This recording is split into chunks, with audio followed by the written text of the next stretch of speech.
Olá pessoal, beleza? Vamos a mais uma questãozinha aqui do Enem 2018. Questão 136 do caderno rosa. De acordo com a lei universal da gravitação, proposta por Isaac Newton, a intensidade da força gravitacional F, que a Terra exerce sobre um satélite em órbita circular, é proporcional à massa m do satélite e inversamente proporcional ao quadrado do raio r da órbita, ou seja, a força é igual a K vezes a massa do satélite dividido pelo raio ao quadrado. Só um detalhe, pela formulinha que a questão apresentou, o correto seria dizer que a força é diretamente proporcional à massa m. Da mesma forma aqui, né? Aqui está certo, ó, é inversamente proporcional ao quadrado.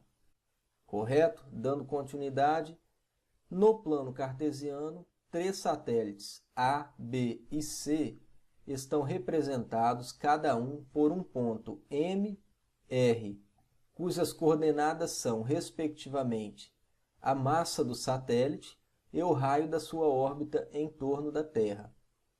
Temos aqui o plano cartesiano, massa M, raio R, satélite A, satélite B e satélite C.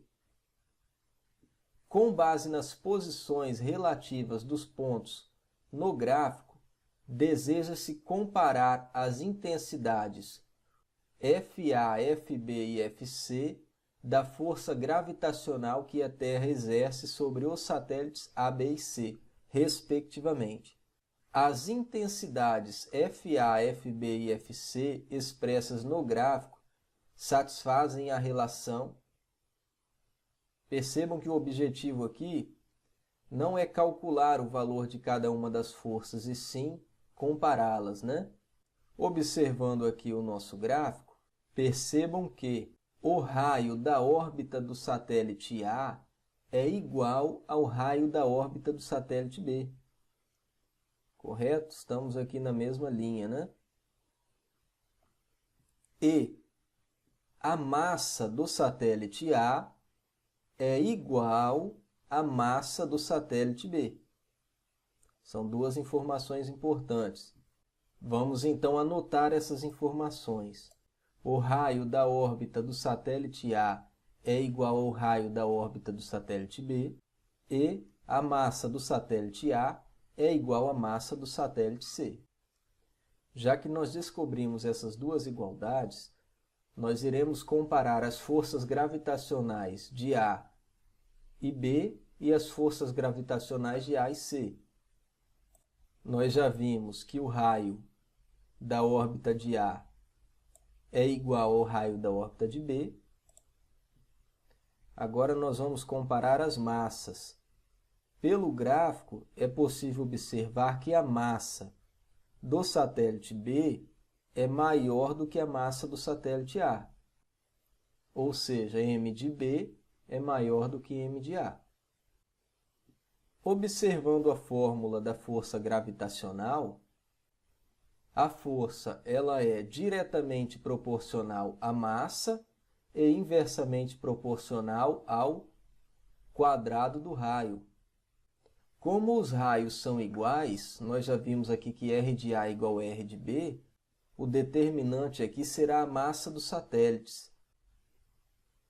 Se a força ela é diretamente proporcional à massa, e a massa do satélite B é maior do que a massa do satélite A, é claro que a força gravitacional exercida sobre o satélite B será maior do que a força gravitacional exercida sobre o satélite A.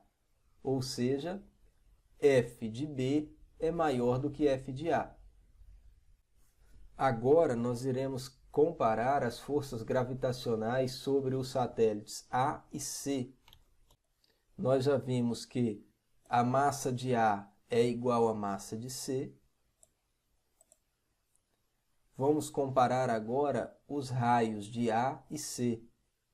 Pelo gráfico, é possível observar que o raio da órbita de C é maior do que o raio da órbita de A.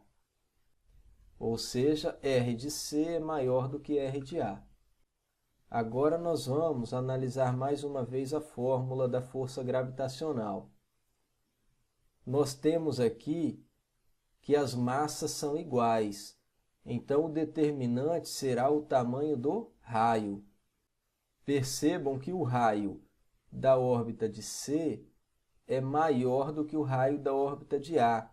Porém, a força ela é inversamente proporcional ao quadrado do raio. Ou seja, quanto maior o raio, menor a força. Daí, F de A é maior do que F de C. Percebam que nós já temos uma relação de desigualdade entre as forças B e A e uma relação de desigualdade entre as forças A e C. Muito bem, se a força B é maior do que a força A e a força A é maior do que a força C, nós podemos concluir que a força B é maior do que a força A, que é maior do que a força C. Analisando as nossas opções, a resposta correta é a letra E. Percebam que só está invertido. Força C é a menor, força A é a do meio e a força B é a maior. Certo, pessoal? Valeu!